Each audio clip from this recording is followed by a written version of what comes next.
एक मिनट में क्या बोले, फिर बोलना दोबारा। नहीं, आप बजट क्या बोलिए? नहीं, सभापति जी बोले बोलिए। नहीं सभापति महोदय, नहीं जिन्होंने गोली चलाई वो आपका राम मंदिर बना रहे हैं। सभापति महोदय, जिन्होंने गोली चलवाई वो राम मंदिर बनवा रहे हैं। अगर कुछ पता ना हो तो जाकर के पूछ लेना, पता कर लेना। आधी अधूरी जानकारी के साथ मत आया करो यहाँ पर। अमेरिका से डील नहीं ढील हुई है कि डील पहले बनी है बजट, और बजट का हलवा यहाँ ज्यादा बटा के वहाँ। जनता भाजपा से ये भी जानना चाहती है कि 0 बढ़ा के 18 क्यों झूठे ख्यालों में दिन रात करें, जो बनाते हैं हवा में बातों के महल, आओ उनसे कुछ जमीनी बात करें। ये बजट दिशाहीन है और जिस सरकार से उम्मीद न हो उसकी बजट से क्या उम्मीद होगी। इस डील के बाद हमारे किसानों का हाल क्या होगा? जैसे जैसे बीजेपी की सरकार चली और आगे बढ़ती गई, 12 साल ऐसे हैं आ गए कि अब तो चांदी तो दूर, अगर यही सरकार चलती रही तो लोहे पर पीतल चढ़ाकर भी गरीब अपनी बेटी की विदाई नहीं करा पाएगा। तो मंदिरों को तोड़ने का काम इसी सरकार में हुआ है, लेकिन सरकार को कोई नमस्कार न करे उसको नहीं डरा सकते। हमने तो कहा कि तुम लखनऊ से गए हो, लखनऊ का जो अदब है, लखनऊ की जो हमारी पहचान है, कम से कम अगर नमस्कार नहीं कर सकते तो आदाब तो कर ही देते वहां जाकर। अगर आप पिछड़ों को छोड़ देंगे, दलितों को छोड़ देंगे, आदिवासियों को छोड़ देंगे, अल्पसंख्यक भाइयों को छोड़ देंगे, तो आप कैसे विकसित भारत बनाएंगे? आपने क्या नाम रखा है? बीबी राम जी। और हमारे राम जी कहाँ बैठे हैं? कहाँ है हमारे राम जी? पीछे बैठे, जिन्हें बचपन से हम देखते आए राम जी। ये हमारी खुशकिस्मती है कि राम जी सदन में बैठे हैं, लेकिन आप राम जी का अपमान कर रहे हैं। आपको उनको यहाँ नहीं बैठा सकते, आपको यहाँ बैठाना चाहिए नंबर 2 पर। आप कृपया देखिए, वित्त मंत्री राम जी को ही नहीं जानती हैं। अखिलेश जी, अगर यही शेर बीजेपी को पढ़ना पड़ता तो वो पढ़ते कि हमको मालूम है स्वर्ग की सच्चाई, लेकिन दिल को बहलाने का गालिब ये ख्याल की जगह सोच अच्छा है। सभापति महोदय, यही फर्क है। सबका साथ, सबका विकास। सभापति महोदय, बोलने से पहले मैं जब बजट को देख रहा था और अक्सर सरकार को पिछले कई सालों से चलता हुआ मैं देख रहा हूं, मैं कहना चाहता हूं, क्यों झूठे ख्यालों में दिन रात करें, जो बनाते हैं हवा में बातों के महल, आओ उनसे कुछ जमीनी बात करें। सभापति महोदय, बजट आने से पहले और बजट आने के बाद पूरा देश और पूरे देश में ये बहस चल रही थी कि अमेरिका को लेकर के डील होने जा रही है। सभापति महोदय, मुझसे पहले अभी जो भारतीय जनता पार्टी की माननीय सदस्य बोल रही थी, और भारतीय जनता पार्टी का ये पक्ष है कि हम लोगों ने दुनिया में बहुत सारे देशों से फ्री ट्रेड एग्रीमेंट कर लिया है।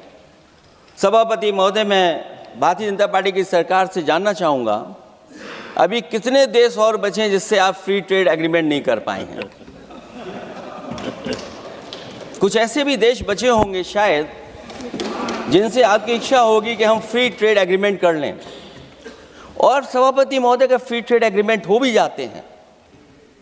जो लोग कभी रुपए के बारे में बहुत चिंता करते थे, कभी कभी उम्र से, कभी कभी दूसरे लोगों के उससे जोड़ देते थे, इतने सब फ्री ट्रेड एग्रीमेंट होने के बाद और अमेरिका से डील नहीं ढील हुई है, उसके बाद हमारा रुपया कहां पहुंचेगा? और अगर यही डील होनी थी तो 11 महीने इंतजार क्यों कराया? अगर यही डील होनी थी सभापति महोदय, तो 11 महीने किस बात का इंतजार था? हमारे कारोबारियों को या हमारे जितने भी उद्योग से जुड़े लोग हैं उनके साथ ये परेशानी क्यों? बजट पर सबसे पहला सवाल यही है कि डील पहले बनी है बजट।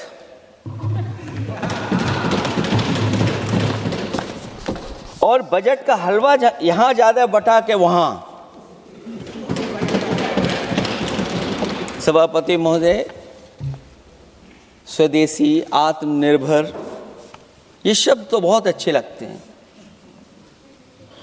लेकिन जब डील हो गई है तो क्या इस बजट को लाने से पहले आत्मनिर्भरता और स्वदेशी को अपने अपने शब्दकोश से हटा दिया है, या इसको उल्टे अर्थ में विलोम शब्दकोश में डाल दिया है?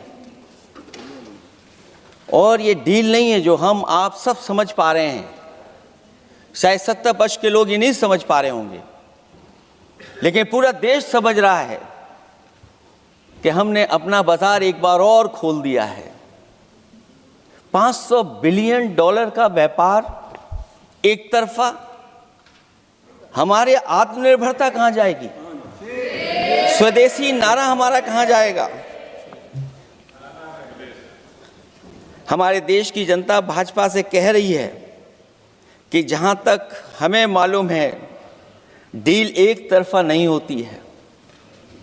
क्या ये बनी वहां पहुंची यहां जहां जैसे कोई एक पक्षी मान रहा हो? जनता भाजपा से यह भी जानना चाहती है कि 0 बड़ा के 18।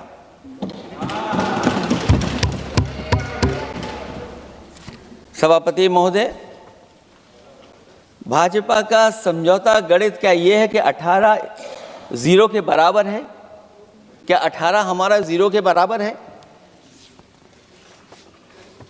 देश के किसानों, दुकानों, उद्योगों को बचाने के लिए खोखले शब्दों के अलावा भाजपा के पास कोई और सुरक्षा कवच या संरक्षण योजना है कि नहीं है?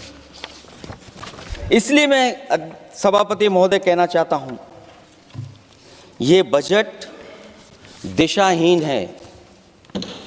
इस बजट में कोई विजन नहीं है कि 2047 तक हमारा देश विकसित भारत बन जाएगा।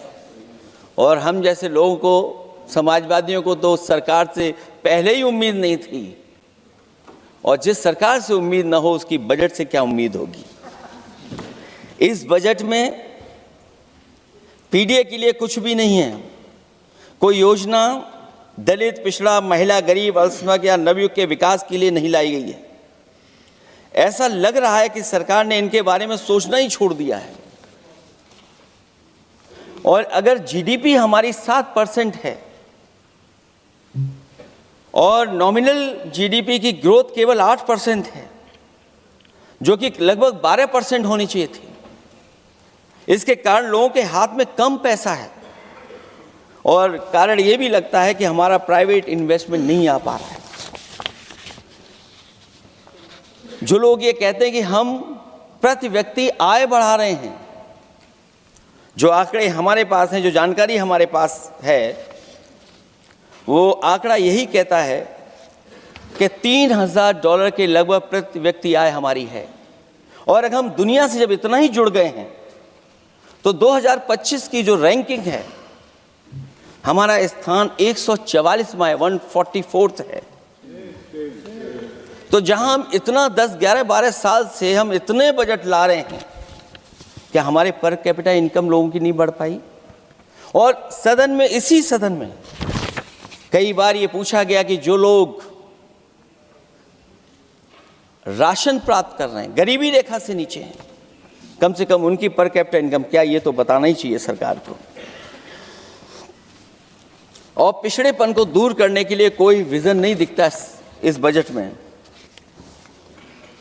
जैसे जब बजट आता है तो बजट में ढूंढते हैं हम लोग कि हमारे स्टेट के लिए क्या और खास नया आया होगा। उत्तर प्रदेश जैसा प्रदेश जहां पर डबल इंजन की सरकार को बहुत कुछ कहा जाता है कि डबल इंजन की सरकार है, हम विकास भी डबल करेंगे, लेकिन मैं देखता हूं उत्तर प्रदेश के लिए कोई खास योजना ऐसी नहीं आई है जिससे उत्तर प्रदेश के 25 करोड़ लोगों को कुछ मुख्य धारा से जोड़ा जाए। वैसे तो बड़े बड़ी योजनाएं बताई जा रही हैं कि हमारे कई फ्रेट कॉरिडोर्स बन रहे हैं, वाटरवेज बन रहे हैं, एक्सप्रेसवेज बन रहे हैं, लेकिन उत्तर प्रदेश जहाँ से प्रधानमंत्री जी आते हैं, भविष्य में जो बनेंगे एक्सप्रेसवे, लेकिन भारत सरकार के बजट से कोई भी अभी एक्सप्रेसवे वहाँ पर नहीं बना। अगर कोई बना हो, नया बन रहा हो, बड़ा बन रहा हो तो बताएं। और जो बने भी हैं वो उस मानक, उस क्वालिटी के नहीं हैं जिस क्वालिटी के आज विकसित भारत के एक्सप्रेसवे होने चाहिए। जो लोग भ्रष्टाचार पे बड़े बड़े सवाल उठाते हैं, वो कम से कम अपनी सड़कों को देखें, अपने एक्सप्रेसवेज को देखें कि उन्होंने क्या बना करके खड़ा इतने हजारों करोड़ रुपए खर्च करने के बाद। इनके सबसे पहले प्रधानमंत्री अटल बिहारी वाजपेयी जी, उनके नाम से कोई एक्सप्रेसवे बन रहा था। सभापति महोदय, हम लोगों ने अखबारों में पढ़ा, कई लोग स्टेटमेंट भी देते हैं कि हम एक्सप्रेसवे बना रहे हैं। उनके नाम से बनने के साथ साथ उनका नाम भी बदल दिया। पहले वो चंबल एक्सप्रेसवे बन रहा था, फिर अटल जी के नाम से एक्सप्रेसवे बन रहा था। लगता है वो जमीन पर नहीं उतरा है, वो केवल कागजों पे बन रहा था। तो ये तो एक्सप्रेसवे की बात हुई। सबसे बड़ा सवाल ये है कि किसान को लेकर के इन्होंने कहा कि किसान की हम आय दोगुनी कर देंगे। आज हमारा किसान इस उदारीकरण में कहाँ खड़ा है? जिस किसान को लेकर के पूरे देश के सभी राजनीतिक दल चिंतित रहते हैं, इस डील के बाद हमारे किसानों का हाल क्या होगा? और जब सब कुछ विदेश से ही आएगा तो हमारा किसान भारत में क्या उगाएगा, जमीन पर क्या होगा और क्या बेच पाएगा? सभापति महोदय, सरकार ने बड़ा बजट पेश किया, कहा कि हम एग्रीकल्चर इंफ्रास्ट्रक्चर तैयार करेंगे, एग्रीकल्चर इंफ्रास्ट्रक्चर से हम मंडियां तैयार करेंगे, बाजार तैयार करेंगे, एमएसपी लागू करेंगे। हमारे किसान जब काले कानून के खिलाफ लड़ रहे थे, बड़ी संख्या में जान चली गई, उसके बाद सरकार कहीं पीछे हटी और उन्होंने काले कानून वापस लिए। लेकिन आज भी किसानों को जो कानूनी गारंटी मिलनी चाहिए वो अभी तक एमएसपी की कानूनी गारंटी सरकार नहीं दे पाई है। और जो 23 क्रॉप और हॉर्टिकल्चर क्रॉप और दूध को लेकर के सरकार दावा करती है कि हम सब्जियां इतना, हॉर्टिकल्चर क्रॉप्स हमारी इतनी ग्रो कर गई हैं, हम दुनिया में इतना पैदा कर रहे हैं। दूध के जब आंकड़े बताते हैं कि दुनिया में हम दूध का उत्पादन इतना कर रहे हैं, और अगर आपका बजट ही विकसित भारत का बजट है तो हमारे हॉर्टिकल्चर क्रॉप्स और जो हमारा किसान दूध का उत्पादन कर रहा है, दूध का उत्पादन हो रहा है, उसके लिए एमएसपी की गारंटी कब देंगे आप लोग? और गारंटी हम लोग इसलिए मांग रहे हैं क्योंकि उसको घर कैसे बनाएगा, घर कैसे चलाएगा? अगर उसको लाभ नहीं मिलेगा, बच्चों को कैसे पढ़ाएगा, अपनी बेटियों को हंसी खुशी विदा कैसे कर पाएगा? और इधर तो जहां फसल की कीमत नहीं मिल पा रही है, सभापति महोदय, सोने के भाव कहां पहुंच गए हैं? पहले गरीब सोचता था जब हम अपनी बेटी की विदा करेंगे तो कुछ सोने का एक सामान खरीद करके दे देंगे उसको। जैसे जैसे बीजेपी की सरकार चली और आगे बढ़ती गई, 12 साल ऐसे हैं आ गए कि अब तो चांदी तो दूर, अगर यही सरकार चलती रही तो लोहे पर पीतल चढ़ाकर भी गरीब अपनी बेटी की विदाई नहीं करा पाएगा। कैसे अपने भविष्य के लिए 2 पैसे जमा कर पाएगा? मतलब आज क्या खाएगा, कल के लिए क्या बचा पाएगा? ये किसानों के बड़े सवाल हैं। भाजपाई किसानों को लाभ नहीं पहुंचाना चाहते हैं, ये किसी और को लाभ पहुंचाना चाहते हैं। कुछ अदृश्य लोग हैं जिनको लाभ पहुंचाना चाहते हैं, क्योंकि इनका बजट, जो बजट बनाते हैं, वो आम जनता का ना उसमें जिक्र है ना फिक्र रहती है। और अगर फिक्र होती उनको तो किसान की खाद समय पर मिल जाती, उनको बीज समय पर मिल जाता, सस्ती बिजली उपलब्ध हो जाती, सिंचाई मुफ्त हो जाती थी।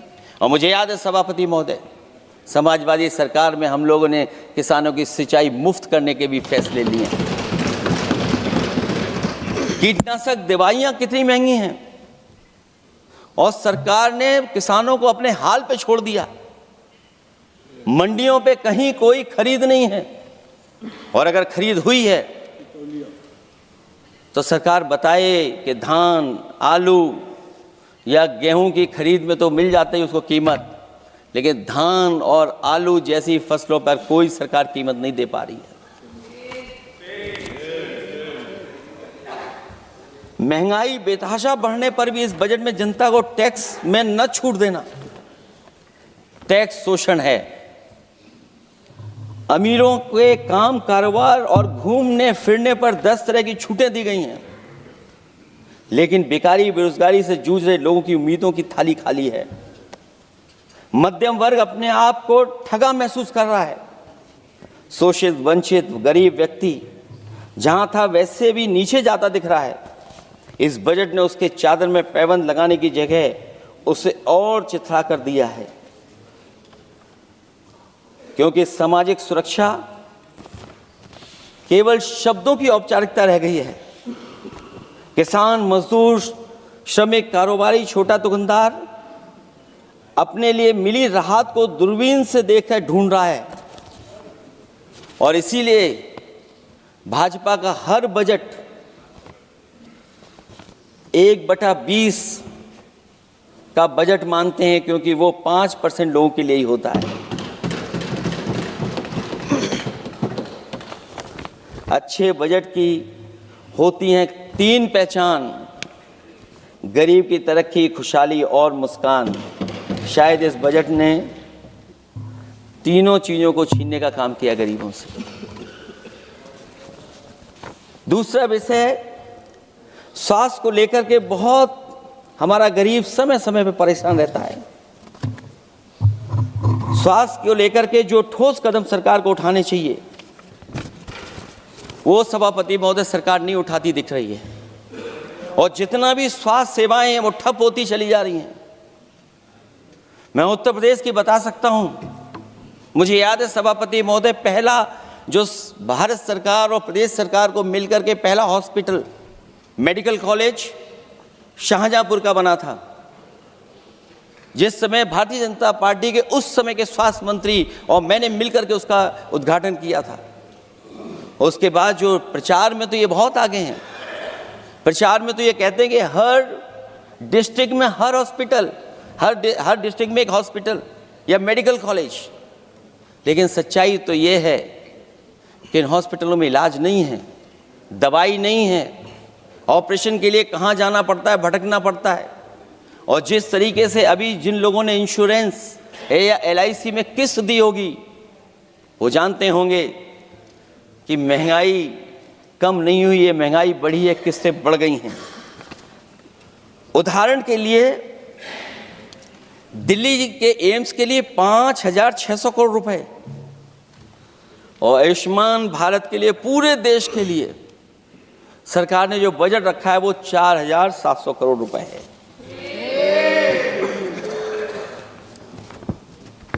सुनते हैं पहले उपवन में हर ऋतु में बहार गाती थी, कलियों का तो कहना ही क्या, मिट्टी में खुशबू आती थी। क्या ये भी ज्ञात हमें उपवन में कुछ ऐसे भौरे आए थे, सारा चमन कर दिया मरघट, अपने साथ जहर लाए थे। लेकिन अगर चमन वाले ही भौरों के रंग ढंग अपनाएं, माली तुम ही फैसला कर दो, हम किसको दोषी ठहराएं। सभापति महोदय, मैं उत्तर प्रदेश से आता हूं, जहां पर प्रधान संसदीय क्षेत्र है।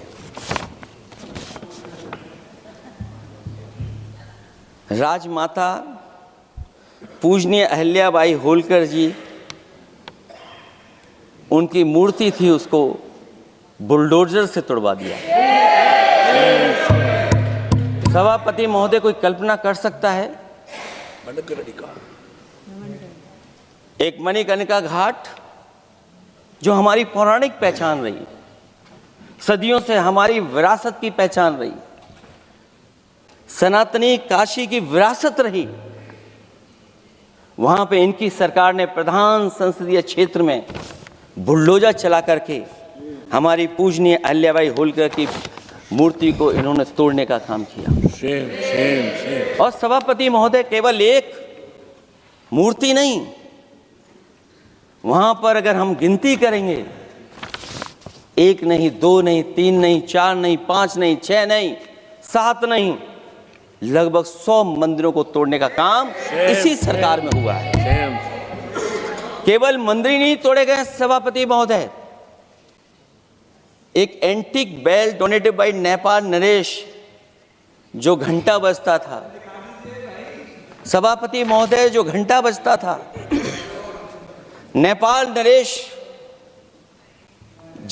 जिन्होंने गिफ्ट किया था, वो घंटा भी लापता है।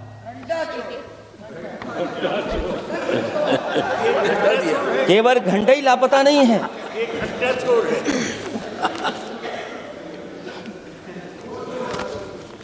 सभापति महोदय, नमामि गंगा को लेकर के हमारे कानों में अभी भी वो बातें गूंजती हैं कि माँ गंगा ने मुझे बुलाया है। क्या बात है कि पिछले 11 साल से माँ गंगा ने बुलाया ही नहीं किसी को। माँ गंगा बह रही हैं, जो उसके पैरामीटर्स हैं, जिस पैरामीटर्स को हर दिन नापा जाता है, उसमें डिसॉल्व ऑक्सीजन, सीओडी, बीओडी और तमाम पैरामीटर्स, आज किस हालत में है माँ गंगा। कोई कह रहा था कि अब गंगा बहकर के दूर तक जाएंगी, लेकिन शायद वो ये नहीं जानते होंगे कभी कभी उल्टी गंगा भी बहती है। जब उल्टी बहेगी तो यूपी के आते आते आप बाहर हो जाएंगे। सभापति महोदय, नमामि गंगा, माँ गंगा में जुड़ने वाली नदियां, वरना नदी को एक संरक्षण कैसे हो, ब्यूटिफिकेशन कैसे हो, रिवर फ्रंट कैसे बने, उसकी शुरुआत की थी। लेकिन सभापति महोदय, इनकी बुलडोजर सरकार ने उसका काम रोक दिया। काली नदी किस हालत में है। यमुना के बारे में दिल्ली की सरकार जब बनानी थी तो कहा कि हम दुनिया का सबसे बेहतर रिवर फ्रंट बनाएंगे यमुना पर। इसी राजधानी में कहा गया। आज बताइए यमुना की हालत क्या है। और अगर यमुना दिल्ली में गंदी हो रही है तो ये बह करके जब यूपी जाती है तो मथुरा में भी गंदी है। और थोड़ा बहुत साफ गंगा इसलिए हो जाती है क्योंकि जब चंबल का पानी उसमें जुड़ता है, थोड़ी बहुत यमुना साफ हो जाती है। उसके बाद यमुना में भी कोई सफाई का सरकार ने इंतजाम नहीं किया। और आज भी मैं कहता हूं, देश का सबसे अच्छा रिवर फ्रंट अगर कहीं बना है तो लखनऊ में बना है, गोमती रिवर फ्रंट। जो लोग ये कहते हो कि दूसरा रिवर फ्रंट अच्छा है, मैं उनसे कहूंगा कभी लखनऊ के रिवर फ्रंट पर भी घूम करके आइए, तब आपको मालूम पड़ेगा कि रिवर फ्रंट क्या होता है। 26 जनवरी इसी वर्ष मैंने एक प्रतिष्ठित अखबार को पढ़ा और उसमें देखा मैंने कि high uranium in India's ground water samples लिए गए हैं। एक्सपर्ट्स वार्न कर रहे हैं कि सेवरल हेल्थ रिस्क हैं उससे। Lead pollution alarming in 69 rivers in India contaminated, rivers are contaminated. हमारे पानी में पेस्टिसाइड है, इंडस्ट्रियल वेस्ट है, अनसेफ है ड्रिंकिंग के लिए। हमारी नदियों में मरकरी है, डेंजरस लेवल। और जितनी भी हमारी वाटर बॉडीज हैं इंडस्ट्रियल टाउन्स के आसपास, सब में टॉक्सिक है, मरकरी है, बड़े पैमाने पे डेंजरस है पानी वहां का। और कई जगह इंडस्ट्री का सीधा सीधा वेस्ट जा रहा है। आर्सेनिक लेवल का सोच ही नहीं सकते हम लोग, जो मानक है उससे कई गुना ज्यादा है। ये तो हमारे देश का पानी है जो नदियों में बह रहा है, जो अंडरग्राउंड वाटर बन रहा है हमारा। ठीक ही कहा हमारे माननीय सदस्य ने कि जो संपन्न हैं, प्रिविलेज्ड हैं, वो लोग तो पानी साफ करने की मशीन खरीद सकते हैं। हमारा गरीब क्या खरीदेगा। गरीब की हेल्थ को कितनी परेशानी और रिस्क है। यहां तक कि अंतर्राष्ट्रीय प्लेटफॉर्म पर हमारे देश को भी सुनना पड़ा एक प्रतिष्ठित चैनल पर कि आपके देश में इन्वेस्टमेंट क्यों आएगा, क्योंकि वहां आ ही नहीं सकता है, क्योंकि आपकी हवा खराब है। सोचिए, देश का पानी खराब हो, और ये मैं नहीं कह रहा हूं, पानी खराब सरकार को मालूम है, नहीं मालूम है, लेकिन जो प्राइवेट कंपनियां हैं जिनको अपना पानी बेचना है, तो वो बता रही है कि आपके भारत के पानी में क्या क्या है। और ये बात गलत है तो सरकार ऐसी कंपनियों पे प्रतिबंध क्यों नहीं लगाते हैं कि इस तरह अपनी कंपनियों का सामान बेचने के लिए झूठा प्रचार कर रही हैं। जो चर्चा होने लगती है हवा खराब है, हालांकि उत्तर प्रदेश आते आते सरकार की भी हवा खराब हो जाती है। सरकार सबको डराती है, लेकिन सरकार को कोई नमस्कार न करे उसको नहीं डरा सकते। हमने तो कहा कि तुम लखनऊ से गए हो, लखनऊ का जो अदब है, लखनऊ का जो हमारी पहचान है, कम से कम अगर नमस्कार नहीं कर सकते तो आदाब तो कर ही देते वहां जाकर। जो लोग पिछड़े पीडीए उनके पक्षधर बनते हैं, आरक्षण को लेकर के कहते हैं कि हम आरक्षण देंगे, उनकी सरकारों में क्या अपॉइंटमेंट हो रहे हैं।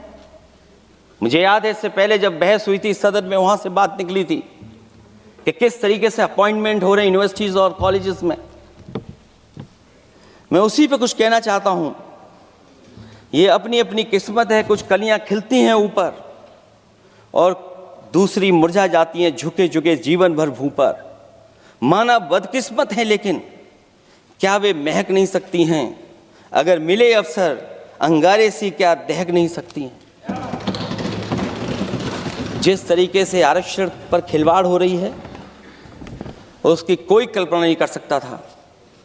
विकसित भारत तभी विकसित भारत माना जाएगा जब हमारे पिछड़े, दलित, आदिवासी, अल्पसंख्यक मुसलमान भाई को बराबर का हक मिलेगा।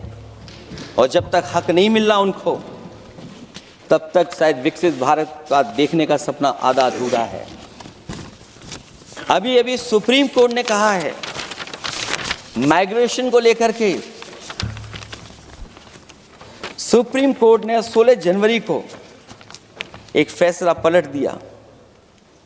हाई कोर्ट के फैसले को पलटते हुए फैसला सुनाया कि यदि आरक्षित वर्ग का कोई उम्मीदवार बिना किसी छूट का लाभ लिए अगर अनारक्षित वर्ग से ज्यादा नंबर प्राप्त करे तो उसे अनारक्षित वर्ग में सेलेक्ट किया जाएगा।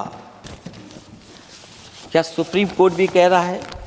हमारे सरकार की भी नियत है कि सबको आरक्षण मिलना चाहिए जिनका हक हो। हमारे प्रधानमंत्री जी भी कहते हैं हम पिछड़े हैं। हमारे दूसरे नंबर के नेता, क्योंकि उन्हें सनातनी बनना था, अपना धर्म बदल के दूसरा धर्म लिख लिया उन्होंने। तो कम से कम पिछड़ों का तो ख्याल करिए आप। जब पिछड़ों का ख्याल करोगे तभी आपका देश विकसित बनेगा, भारत विकसित बनेगा। अगर आप पिछड़ों को छोड़ देंगे, दलितों को छोड़ देंगे, आदिवासियों को छोड़ देंगे, अल्पसंख्यक भाइयों को छोड़ देंगे, तो आप कैसे विकसित भारत बनाएंगे? एक आर्थिक बराबरी है, दूसरी सामाजिक बराबरी है। और मुझे लगता है बजट से ना आर्थिक गैर बराबरी दूर हो रही है, ना सामाजिक गैर बराबरी दूर हो रही है। और इनकी सरकार में कितना भेदभाव है। सभापति महोदय, केवल चुनाव जीतने के लिए सोचिए, एक 72 साल के बुजुर्ग पर मोईद खान साहब, आप जानते होंगे आपके क्षेत्र में, मदरसा टाउन एरिया। सभापति महोदय, बीजेपी का लक्ष्य केवल है चुनाव जीतना।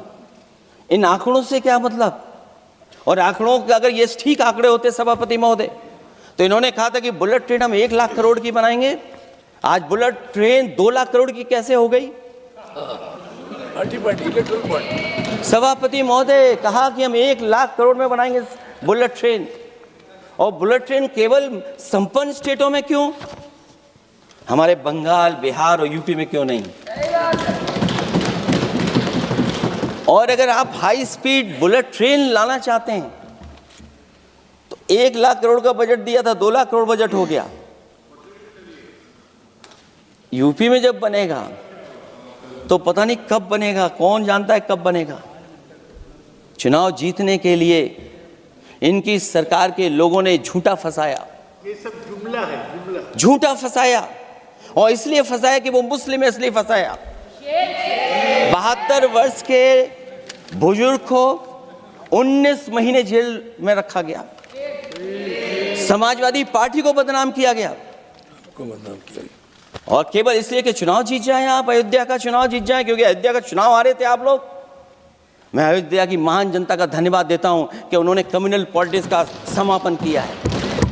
वो विकास के रास्ते पे जाना चाहते हो। मैंने पहले भी कहा, फिर कहता हूं, आपका विकास अयोध्या का तो मैं जानता हूं कैसा है, क्योंकि लोगों ने काशी को क्यूटिव बनते नहीं देख पाए।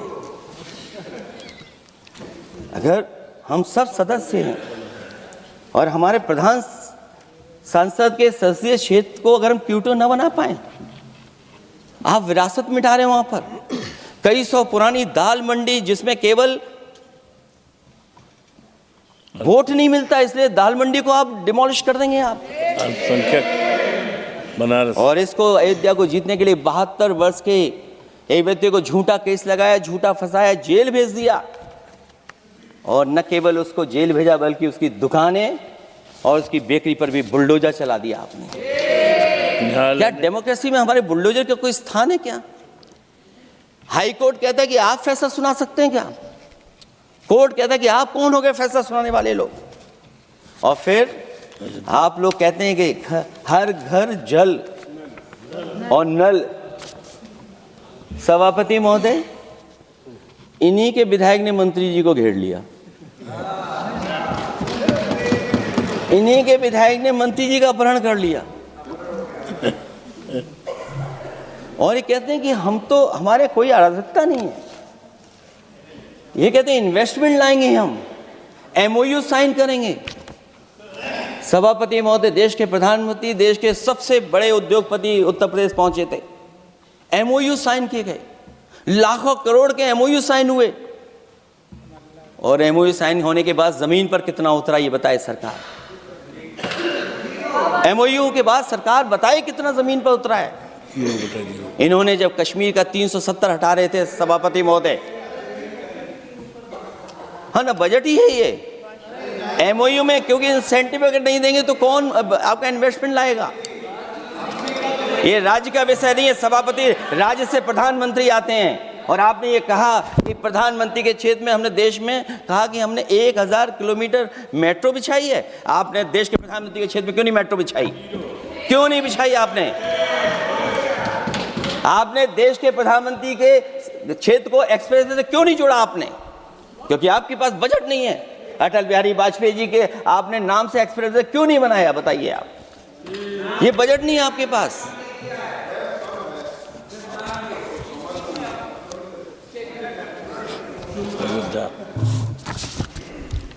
अयोध्या एयरपोर्ट घोटाला, एयरपोर्ट बनते ही पानी टपकने लगा। एयरपोर्ट तो दिल्ली का है, बजट तो दिल्ली ने दिया होगा। अयोध्या रेलवे स्टेशन, हमारे कन्नौज का रेलवे स्टेशन बनते ही गिर गया, और गिरने के बाद अभी तक नहीं बन पाया। तो ये बजट का हिस्सा नहीं है क्या?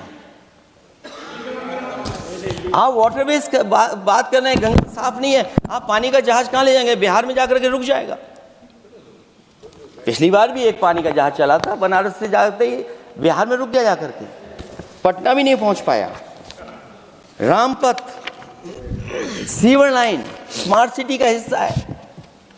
आपका स्मार्ट सिटी कैसा है? इंदौर में पानी पीने से कितने लोगों की जान चलेगी सभापति महोदय?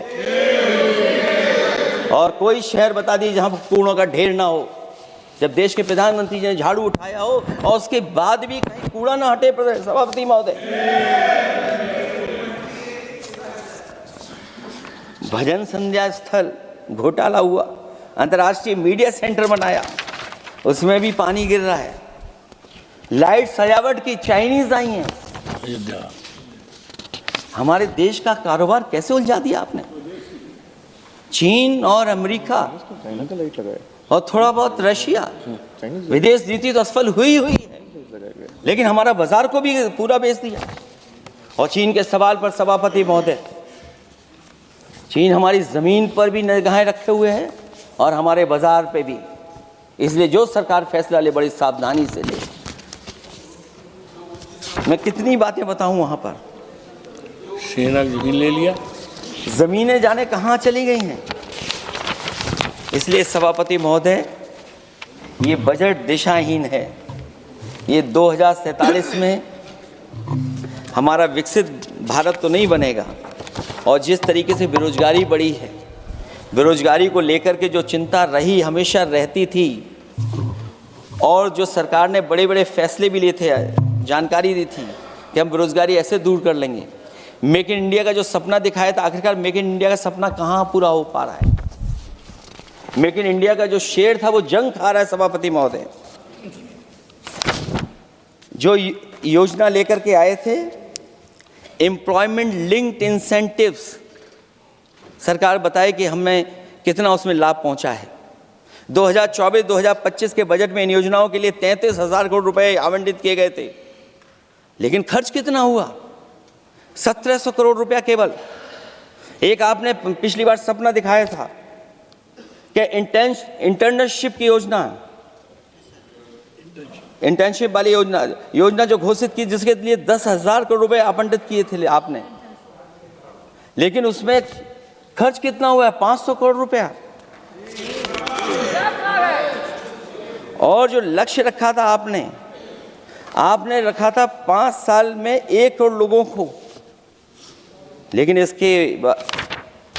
इसमें आए कितने? 1,65,000 लोगों ने फॉर्म भरा, ऑफर दिया उन्होंने, लेकिन फाइनली जिसमें ऑफर जिसका सिलेक्ट हुआ वो केवल 16,000 लोगों को काम पहुंचा है। सोचिए, हमारा देश इतना बड़ा, जहां करोड़ों को आप इस योजना से जोड़ना चाहते थे, केवल 16,000 लोग जाएंगे उसमें। ये आपको बेरोजगारी खत्म करने की योजना है आपकी।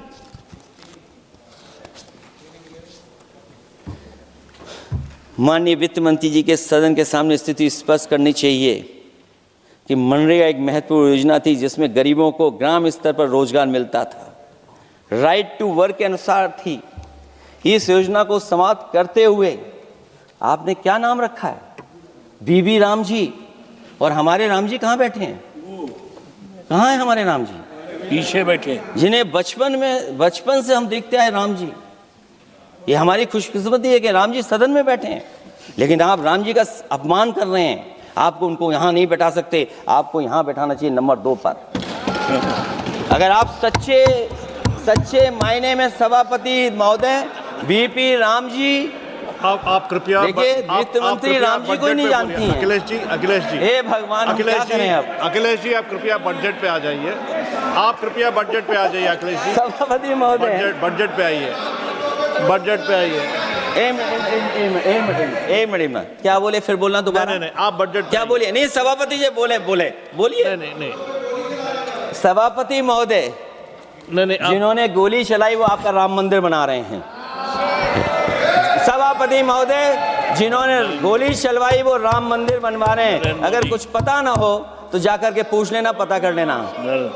आधी अधूरी जानकारी के साथ मत आया करो यहाँ पर। अब आप बताइए सभापति महोदय, बीबी राम जी नाम बदल दिया आपने। यूपी जैसा बड़ा स्टेट, उसको क्या मिलेगा अब, जहां पर 1,000 ग्राम सभाएं अर्बन हो गई हैं। जब 1,000 ग्राम सभाएं अर्बन हो गई हैं और 40% व्यय प्रदेश सरकारों पर डाल दिया गया है, ये स्कीम कैसे चलेगी आपकी? मैंने पहले ही कहा था कि एमएसपी की लीगल गारंटी मिलनी चाहिए।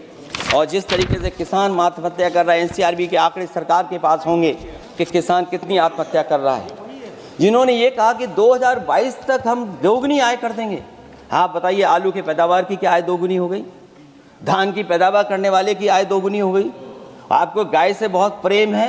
हमारे क्षेत्र में खुद एक काऊ मिल्क प्लांट बना, यूपी का पहला काऊ मिल्क प्लांट। आपकी सरकार ने उसको बंद कर दिया। आप कहते गाय की सेवा करो, लेकिन पहला यूपी का काऊ मिल्क प्लांट वो आपसे बंद हो गया। अगर शायद हम ऊंट के मिल्क की चॉकलेट बना रहे होते उस प्लांट से, तो वो प्लांट चलता रहता। आय दोगुनी कितनी हुई है बताएं सरकार? मत्स्य पालन और पशुधन विकास की तरफ सरकार का कोई ध्यान नहीं है। सरकार का कहना है कि वित्त अच्छी हुई है, लेकिन क्या कारण है कि एफडीआई में लगातार कमी आ रही है? विदेशी इन्वेस्टर्स क्यों बाहर ले जा रहे हैं, भारत में इन्वेस्ट करने के लिए क्यों नहीं इच्छुक हैं, और शेयर मार्केट क्यों इतनी जल्दी गिर जाता है?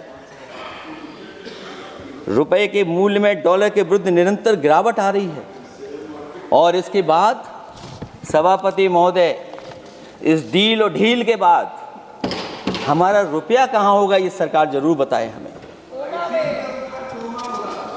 मैन्युफैक्चरिंग में कोई सुधार नहीं हो रहा है। अभी भी हम जीडीपी के 15% पर मैन्युफैक्चरिंग पर निर्भर हैं, जबकि मैन्युफैक्चरिंग के शेयर मेक इंडिया के अनुसार अभी तक 25% होना चाहिए था। इससे स्पष्ट लगता है कि मेक इन इंडिया, आत्मनिर्भर भारत और पीएलआई योजना सफल नहीं हो पाई हैं, और उसी का परिणाम है कि आज हमारे नौजवानों को रोजगार और नौकरी नहीं मिल पा रही है। सरकार उद्योगपतियों के साथ खड़ी है। सरकार द्वारा लेबर कोड्स लाए गए हैं, जिन लेबर रिफॉर्म्स के रूप में दर्शाया जा रहा है वो लेबर कोड एम्प्लॉयर के हित में है, लेबर के पक्ष में नहीं है और मजदूरों के नहीं है। अब अधिकांश उद्योगों द्वारा लेबर को कोई भी नौकरी से निकाला जा सकता है। इतना तानाशाही होगी कि जब चाहेंगे तब निकाल देंगे। उनके 8 घंटे से अधिक काम कराया जा सकता है। परमानेंट एम्प्लॉयमेंट की बजाय कॉन्ट्रैक्चुअल एम्प्लॉयमेंट की व्यवस्था की है सरकार ने। सोचिए, यही सरकार है कि सबका साथ सबका विकास। एयर पॉल्यूशन को लेकर के मैं पहले ही कह चुका हूँ, और शहरी विकास तो इनका मैंने क्योटो को मैं देखा है, इसलिए उस क्योटो के बारे में मैं ज़्यादा नहीं कहना चाहता हूँ। अंत में मैं इतना ही कहूँगा कि स्वास्थ्य और शिक्षा के केवल 10% और 14.2% बजट बढ़ाया गया है, जबकि पिछले वर्ष का पूरा बजट इन दोनों मदों में खर्च ही नहीं किया गया है। आखिरकार सरकार बताएगी खर्च क्यों नहीं हुआ, आखिर क्या कारण है, किसकी वजह से खर्च नहीं हुआ है? जल जीवन मिशन में 50,000 करोड़ रुपए खर्च नहीं हो पाए हैं, और प्रधानमंत्री आवास योजना में 40,000 करोड़ रुपए, और हमारे देश के प्रधानमंत्री ने गांव गोद लिया था। वो लगता है उस गांव को अनाथ छोड़ दिया है प्रधानमंत्री जी ने। वो गांव ही अनाथ छोड़ दिया है। आरबीआई के डेटा के अनुसार इनकम में जो नीचे 80% हैं, उनकी इनकम का शेयर 36% से घट करके 32% हो गया है, और हर वर्ष में रियल वेजेस 2% कम हो रही हैं। आखिरकार इसका कारण क्या है? मुझे उम्मीद है सरकार बताएगी कि इसका कारण क्या है कि जिसकी वजह से लगातार गिरावट होती जा रही है। मैं रैंकिंग में नहीं जाना चाहता हूं कि हमारी रैंकिंग कहां है, गैर बराबरी की रैंकिंग में हम कहां पहुंच गए हैं, हम कितना नीचे पहुंच गए हैं। जो तरह तरह की रैंकिंग समय समय पर आती हैं, उन रैंकिंग के बारे में सरकार को ज़रूर पता होगा कि हम एजुकेशन इंडेक्स में कहाँ हैं दुनिया में, हम हेल्थ इंडेक्स में कहाँ हैं दुनिया में, और जो एयर क्वालिटी के इंडेक्स है उसमें हम दुनिया में कहाँ हैं। इसलिए सभापति महोदय, मैं अंत में इतना ही कहना चाहता हूँ कि ये बजट दिशाहीन है। 2047 तक विकसित भारत तो नहीं बनेगा, लेकिन हमारे गरीबों के साथ बहुत अन्याय होगा। जिस तरह एआई पे बात की गई है, एआई अगर अच्छाई और भलाई के लिए हो तो अच्छी बात है, लेकिन पता नहीं भारतीय जनता पार्टी पे कितना रिसोर्सेज हैं कि एआई और जितना भी हमारा वो है जो बजट है, वो सबसे ज़्यादा खर्च वो करते हैं दूसरों को बदनाम करने के लिए। इसलिए इन्हीं शब्दों के साथ मैं सभापति महोदय का धन्यवाद देता हूँ। मैं उम्मीद करता हूँ कि सरकार इस बजट को गरीबों की तरफ मोड़ेगी, पीडीए के लोगों की तरफ मोड़ेगी, जिससे वो भी मुख्य धारा में खड़े हो सकें। बहुत बहुत धन्यवाद।